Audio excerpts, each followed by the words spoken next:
Assalamualaikum warahmatullahi wabarakatuh. Alhamdulillahi wahda, wassalatu wassalamu ala rasulillah. Sahabat Fairy Channel, rahimakumullah. Pembahasan kali ini kita akan membahas misteri ikan duyung atau yang masyhur dikatakan putri duyung, yang mana kita tahu membahas putri duyung ini memang banyak kontroversi dan masih banyak menyimpan misteri. Walaupun banyak kita temui di internet foto ataupun video putri duyung, baik masih hidup atau yang udah mati terdampar, dan juga ada diberitakan putri duyung ditemukan dalam bentuk fosil. Inilah yang akan kita bahas karena putri duyung ini banyak difilmkan. Mungkin dengan ini bisa kita ceritakan dan kisahkan ke anak-anak kita bahwa ini tidaklah benar, atau ini memang makhluk mitologi yang benar adanya. Baik, seperti biasa kita akan bahas ini sesuai pandangan Islam, karena putri duyung ternyata termaktub dalam kitab-kitab para ulama mengenai keberadaan mereka, wujud mereka, karakteristiknya, hukum menikahinya, hukum menyetubuhinya, hukum memakannya, dan lain sebagainya. Dan video ini dibuat bukan berarti kita mengklaim bahwa putri duyung itu benar adanya, tapi hanya sekedar wawasan dan informasi saja. Apa itu makhluk mitologi?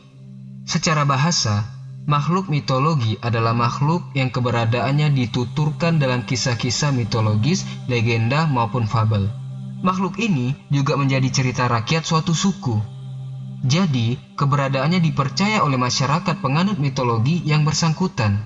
Nah, kali ini, makhluk mitologi yang kita bahas ini adalah ikan duyung atau putri duyung yang diyakini sebagai makhluk mitologi hewan laut, yang wujudnya setengah manusia, setengahnya ikan. Dan putri duyung ini kerap dikaitkan dengan peristiwa banjir, badai, kapal karam, dan penenggelaman. Pada tradisi lainnya, putri duyung ini bersikap baik dan ramah, bisa kasih hadiah dan jatuh cinta kepada manusia. Kisah putri duyung ini muncul dalam kisah-kisah rakyat dari seluruh penjuru dunia. Kisah pertama putri duyung ini muncul pada masa Asria kuno tentang seorang dewi yang bernama Atargatis yang mengubah wujudnya menjadi seorang putri duyung dikarenakan ia malu telah membunuh kekasihnya tanpa sengaja.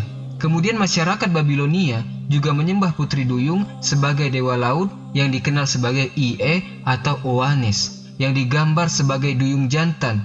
Kemudian dalam mitologi Yunani, putri duyung dikatakan selalu menggoda para pelaut yang lalai. Siapa yang tergoda maka akan menemui ajal mereka. Putri duyung, teman-teman, memiliki sebutan yang berbeda dalam setiap tempat. Di Afrika Barat dan Tengah disebut Mamiwata.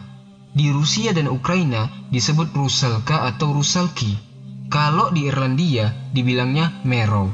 Sedangkan dalam kitab Ajwibah Az-Zarqani disebutkan dengan Ademiyatul Bahar atau peri laut. Dalam kitab Hasyia Al-Buzairimi disebut dengan Banatul Rum.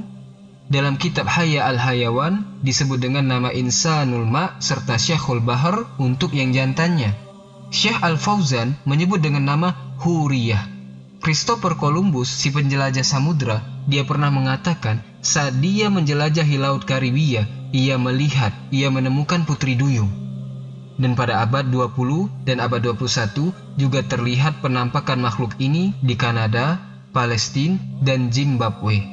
Pada kitab Hasyia Al-Buzairimi jilid keempat, halaman 230, Ar-Rawiyani Asy-Syafi'i bercerita tentang para pelaut. Bahwasanya beliau jika didatangi oleh nelayan yang membawa ikan dalam bentuk seorang wanita, maka beliau meminta sumpah dari nelayan itu bahwa dia tidak pernah menyetubuhinya.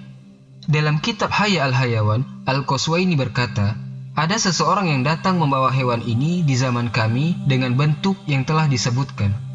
Dan disebutkan, sesungguhnya di Laut Syam, di beberapa waktu ada hewan yang bentuknya menyerupai bentuk manusia.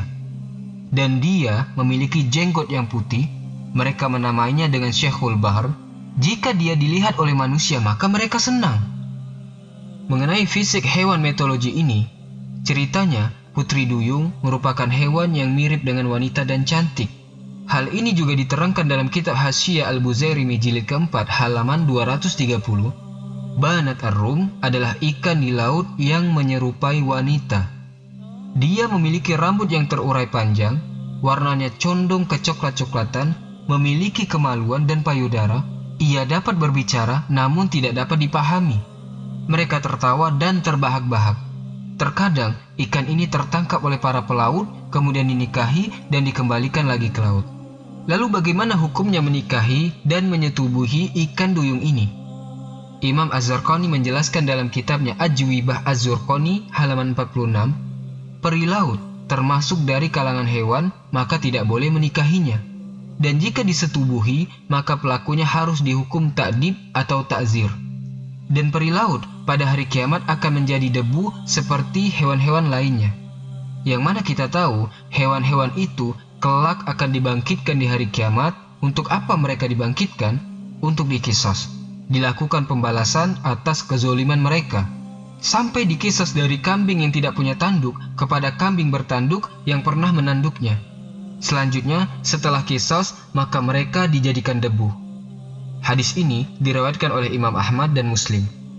Kemudian dalam Hasyiah Al-Buzairimi, Ar-Rawiyani Asy-Syafi'i meminta sumpah dari nelayan yang mendapati putri duyung untuk tidak pernah menyetubuhinya. Artinya, menyetubuhi putri duyung sama juga menyetubuhi hewan. Dan dihukum ta'zir karena putri duyung merupakan jenis dari hewan. Lalu teman-teman, apakah putri duyung boleh dimakan? Nah, ini pernah ditanyakan kepada Syekh Fauzan.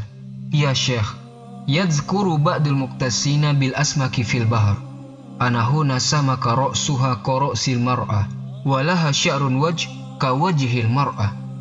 Wahai Syekh, orang-orang pakar dalam bidang ikan di laut menyebutkan bahwa ada ikan yang kepalanya mirip dengan kepala wanita, dan juga hewan itu memiliki rambut dan wajah seperti perempuan. Fahal yajuzu akhluha wa hiya ma yusama bil huriyah. Apakah boleh memakannya? Dan ikan itu disebut juga dengan huriyah, putri duyung atau peri laut. Dijawab sama Syekh Fauzan, fihi insanil bahar. Ada manusia laut di dalam laut. Di dalam laut ada ikan yang memiliki bentuk seperti manusia. Mereka menamakannya insanil bahar, manusia laut. Boleh dimakan dan semua hewan laut boleh dimakan, meskipun berbentuk seperti pria ataupun wanita. Baik. Sampai hari ini teman-teman, wujud putri duyung belum dapat dibuktikan secara ilmiah. Terlepas dari banyaknya foto-foto dan video yang beredar di internet. Pada tahun 2012, National Ocean Service Amerika Serikat menyatakan bahwa bukti keberadaan putri duyung tidak pernah ditemukan. Baik, inilah beberapa pandangan ulama terhadap ikan putri duyung termaktub dalam kitab-kitab mereka. Ikhwatal iman, sekali lagi saya tegaskan bahwa video ini bukan bermaksud mengklaim bahwa ikan duyung itu ada atau tidak, tetapi sebagai informasi dan penambah wawasan saja. Cuma saran ana, jangan terobsesi bahwa putri duyung itu cantik kayak di film-film. Walaupun misal benar mereka ini ada dan mirip manusia, tapi belum tentu cantiknya mereka itu seperti cantiknya manusia. Bahkan Christopher Columbus yang mengatakan dia pernah menemui putri duyung di Laut Karibia, ikan duyungnya ini lebih cenderung seperti laki-laki. Bahkan dikatakan bahwa yang dilihat Christopher Columbus itu bukanlah ikan duyung, melainkan dugong. Jadi sampai sekarang pun ikan duyung ini belum ada bukti yang otentik dan objektif yang membuktikan bahwa makhluk mitologi ini ada ataupun tidak. Wallahu alam bisawab. Semoga bermanfaat. Subhanakallahumma wa bihamdika asyhadu an la ilaha illa anta astaghfiruka wa atubu ilaik. Assalamualaikum warahmatullahi wabarakatuh.